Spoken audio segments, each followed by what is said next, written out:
출애굽기 19장 5절에서 6절의 말씀입니다.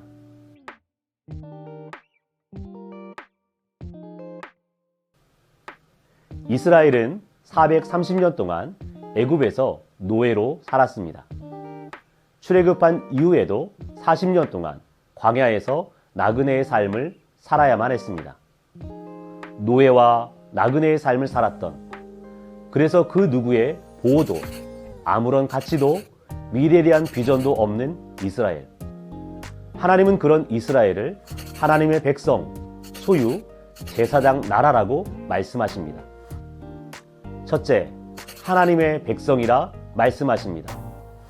고대 사회에서 전쟁은 국가가 가진 군사력의 싸움이 아니라 국가가 섬기는 신들의 전쟁이었습니다.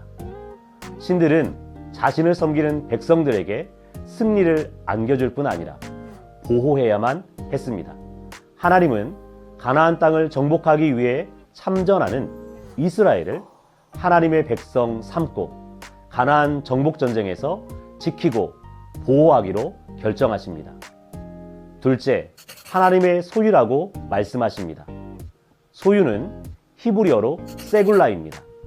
세굴라는 왕관에 박혀있는 보석, 다이아몬드를 의미합니다. 고대 사회의 왕들은 자신의 권위와 위세를 드러내기 위해 왕관을 만들고 자신의 제국에서 가장 가치 있는 보석, 다이아몬드를 왕관에 넣었습니다. 즉 하나님께서 이스라엘을 왕관에 박혀있는 최상급 보석처럼 가장 가치 있는 존재로 여기십니다. 셋째, 제사장 나라입니다.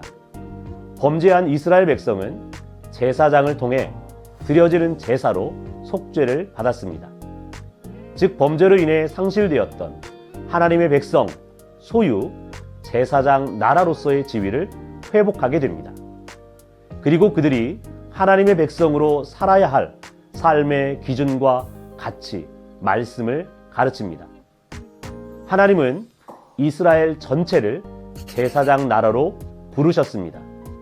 즉 이스라엘이 살아야 할 가나안 땅을 중심으로 열방의 사람들이 하나님의 백성, 소유, 제사장 나라가 되도록 하는 선교의 삶을 살아야 하는 것입니다. 또한 열방의 사람들에게 하나님의 백성으로 살아야 할 삶의 기준과 가치, 말씀을 가르쳐야 하는 사명을 주십니다. 하나님은 예수 그리스도를 믿는 성도들에게 동일하게 말씀하십니다.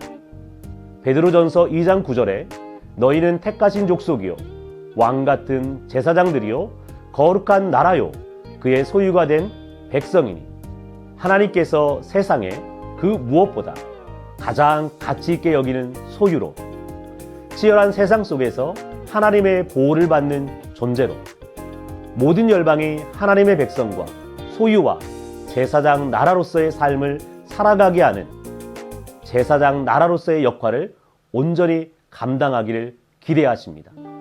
그러한 삶을 살아내는 우리가 되었으면 좋겠습니다.